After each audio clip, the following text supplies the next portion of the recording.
Hi అండి. అందరికీ నమస్తే. చూస్తున్నారు కదా ఎన్ని కనకాంబరం పువ్వులో. ఇవైతే యెల్లో కనకాంబరాలండి. వీటిలో చాలా కలర్సే ఉంటాయి. యెల్లో, రెడ్, ఆరెంజ్, పింక్ ఇలా చాలా కలర్స్‌లో ఉంటాయండి.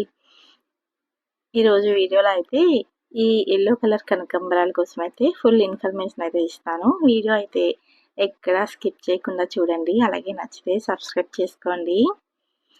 ఎన్ని పువ్వులొస్తున్నాయో చూడండి గుత్తులు గుత్తులుగా. ఈ కనకాంబరం మొక్కలైతే ఎక్కువగా ఎండ అయితే అవసరం లేదండి వీటికి. అంటే మనకి నాటు కనకాంబరాలు అయితే ఎంత ఎండైనా తట్టుకుంటుంది. ఈ యెల్లో కనకాంబరాలు అయితే త్వరగా వడిలిపోతాయన్నమాట. ఈ మొక్కలకైతే ఎక్కువ 4, 5 గంటలు ఎండ అయితే సరిపోతుందండి. వీటినైతే మనం బాల్కనీలో కూడా ఈజీగా పెంచేసుకోవచ్చు. మనకి కనకాంబరం పువ్వులు ఇంకా ఎక్కువగా కావాలి అనుకుంటే ఈ కనకాంబరం గుత్తులు ఉంటాయి కదండి, మనం పువ్వులు తెంపేసుకునేక అయిపోయిన గుత్తుల్ని ఎప్పటికప్పుడు తెంపేసుకుంటూ ఉండాలి. మనం అలా తెంపేయడం వల్ల వీటి ఎనర్జీ వేస్ట్ అవ్వకుండా బలమంతా మొక్కకే ఉంటుంది. ఇంకా మనము ఈ మొక్కల్ని కుండీలో పెంచుకోవాలి అనుకునేటప్పుడు 40% సాయిల్, 30% కంపోస్ట్, ఇంకో 30% ఇసుక కలుపుకొని మొక్కలను అయితే పెట్టుకోవాలండి. మనం మట్టిలో ఇలా ఇసుక కలుపుకోవడం వల్ల మట్టి గట్టిగా అయిపోకుండా వేర్లు ఎదగడానికి ఈజీగా ఉంటుంది.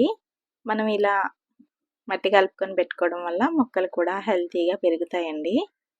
ఈ కనకాంబరం మొక్కలకైతే విత్తనాలు అయితే రావండి.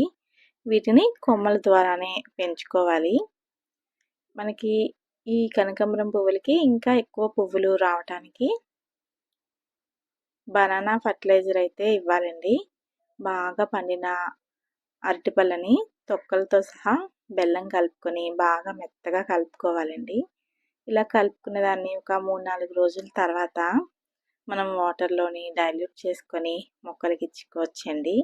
లేదంటే అరటిపళ్ళు తొక్కలు ఉంటాయి కదండి, ఆ తొక్కల్ని నీళ్ళల్లో కలుపుకొని ఒక 2-3 రోజులు నీళ్ళల్లో ఉంచేసి ఆ తర్వాత మనము ఆ వాటర్ని మొక్కలకి ఇచ్చుకోవచ్చండి.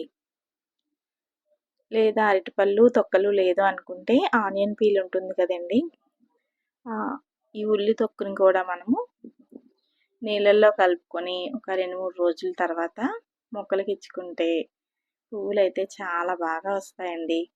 ఈ అరటి అలాగే ఈ ఉల్లి పొట్టులోని పొటాషియం ఎక్కువగా ఉంటుందండి. అందువల్ల మనకి పువ్వులు బాగా వస్తుంది. ఇలా 10-15 రోజులకి ఒకసారి మనం మొక్కలకి ఫర్టిలైజర్స్ ఇస్తూ ఉంటే మనకి పూలు విపరీతంగా వస్తాయండి. ఇంకా మనం టీ చేసుకున్న తర్వాత టీ పౌడర్ ఉంటుంది కదండి, ఆ టీ పౌడర్ని వాటర్లో కడిగి ఎండబెట్టుకొని మొక్క మొదట్లో ఇస్తూ ఉంటే మనకి పువ్వులు బాగా వస్తాయి. అలాగే కాఫీ పౌడర్ని కూడా వాటర్లో కలుపుకొని మొక్కలకి ఇవ్వడం వల్ల పువ్వులు అయితే విపరీతంగా పూస్తాయండి. ఈ పువ్వులు అయితే సీజన్తో పని లేకుండా డైలీ పూస్తూనే ఉంటాయండి. ఈ సమ్మర్లో అయితే ఇంకా ఎక్కువగా పూస్తూ ఉంటాయి. మనం కొత్త మొక్కలు పెట్టుకోవాలనుకుంటే ఆగస్ట్ సీజన్లో ఎక్కువగా వర్షాలు అయితే పడుతూ ఉంటాయి కదండి, అలాంటి టైంలో మొక్కలు పెట్టుకుంటే మొక్కలు అయితే బాగా ఎదుగుతాయండి. అలాగే మొక్క మొదట్లో ఎప్పటికప్పుడు మట్టిని అయితే కదుపుతూ ఉండాలండి. ఇలా కదిలించడం వల్ల మొక్కలకి వేర్లకు కూడా ఆక్సిజన్ బాగా అంది మొక్కలు అయితే హెల్తీగా ఉంటాయి. అలాగే బియ్యం కడిగిన నీళ్ళు, ఇంకా మనం పప్పులు కడుక్కుంటాం కదా, ఆ వచ్చిన నీళ్ళు కూడా వేస్ట్గా పారేయకుండా ఇలా మొక్కలకి ఇవ్వటం వల్ల మనకి పువ్వులు అయితే చాలా బాగా వస్తాయండి. మనం తీసుకునే చిన్న చిన్న టిప్స్ అలాగే కేరింగ్ వల్ల మొక్కలు చాలా మంచిగా ఎదిగి మనకి మంచిగా పూలు ఇస్తాయండి.